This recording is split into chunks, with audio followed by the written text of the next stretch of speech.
Danny Flexent here for Seconds Out with my good friend Daniel Dubois. Daniel, how you doing? I'm good. Glad to hear it. We're here obviously at the final press conference for your Commonwealth title fight with Ebenezer Tete at the Royal Albert Hall. 3 days to go until the fight. How you feeling? Training gone well? I feel good. I'm prepared. I know I'm ready. I've worked so hard. Counting in my last training camp, it's been ongoing really. So I couldn't feel better. On weight? Yeah. Always, yeah. Anything you've done differently in this training camp as opposed to previous ones, or any new sparring partners, anything like that? Well, we had a few American guys brought over, so we've just been mixing and brewing, putting in whoever. Any truth to the rumour that at least one of your sparring partners had to be sent home because you did a bit of a number? Well, it happens. It's boxing. It happens. Yeah.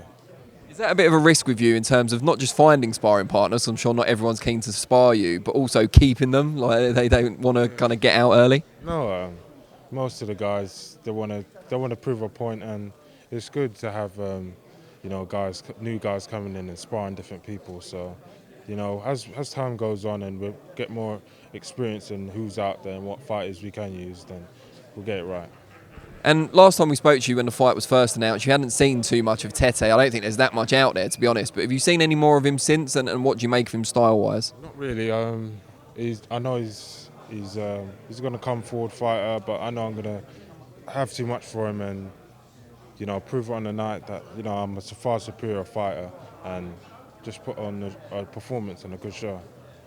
And the hashtag, the line is every belt, of course. European after this, you'll have British and Commonwealth. Of course, you've already won Southern Area in English on the way up. We'll see. Frank, if he makes the fight happen, and if that's up to next, then I wouldn't back away from any challenge. So, whatever. I saw something on Twitter this morning. Don't look too worried. I see a lot of terrible things on Twitter, but this isn't one of them. It was just a headline. I don't know. I didn't see the actual interview, so that's why I want to ask you. It said Daniel Dubois, like a quote, "I'm ready for Tyson Fury right now." Was that something you said, or were you on either a podcast or a video or something? I'm not sure. To be honest, it's stories out there. It's all good. It's boxing, so it's part of the game, and. Fury, I'm at the stage of my career where I just got to keep winning, and eventually those fights will happen. So the obvious question, though, coming off that, are you ready for Tyson Fury right now, or would you rather wait for Tyson Fury when you've had a bit more seasoning? No, I'm no rush. I'm building up experience and building up my CV and bringing up these belts. So when we do eventually fight the top guys, it's massive. It's big time boxing. So I've just got to take my time, and when my team think I'm ready, my dad and everyone else, I'm ready for anyone. Is there anyone out there, either yourself, your trainer, or your dad, have looked at the moment as kind of a bridging type of opponent between the level you're at now, the kind of best of British, and those world level operators we're talking about? So someone who's on the fringes, perhaps. That's up to Frank, really. I'll let him get on with that. I'm in the gym, I'm taking care of myself day to day, so I haven't looked too much into that part of the boxing. I've stayed in the gym away from that. So. What about someone you might know a little bit about, Bryant Jennings? He obviously came over, fought Joe Joyce on the same show as you against Nathan Gorman. Did you have a chance to catch up on that fight afterwards, and what did you make of Jennings? Jennings put in a very good performance with Joe Joyce, and it was a good fight. Wasn't much in it. Joyce did that bit more work, and in me fighting him next, then I'm all up for it. Whoever Frank puts me in with, I'm ready for him.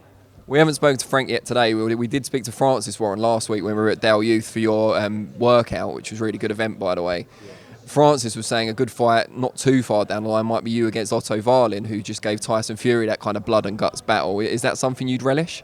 There's lots of fights out there. There's lots of different challenges.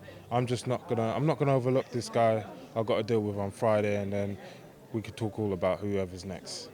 And for people that haven't seen you before, who are thinking about either attending the Royal Albert Hall or watching you live on Friday night, what can they expect from you? How would you describe your style and what's going to happen? A devastating performance, and once again, I put my boxing ability on display, what I can do good, and just a all-round devastating performance.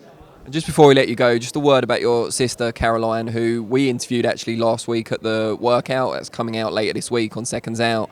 She recently returned from the Europeans, and you requested it as your birthday present. She delivered the gold medal. You must be very, very proud. No, she's done the family very, very proud.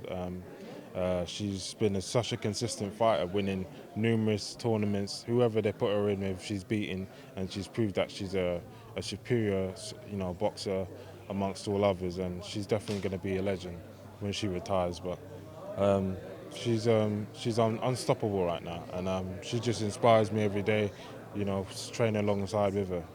Brilliant. Well, hopefully we'll interview you both together one day. I think that'd be pretty cool. Definitely. All right. Cheers, Dan. Thank you. Good luck.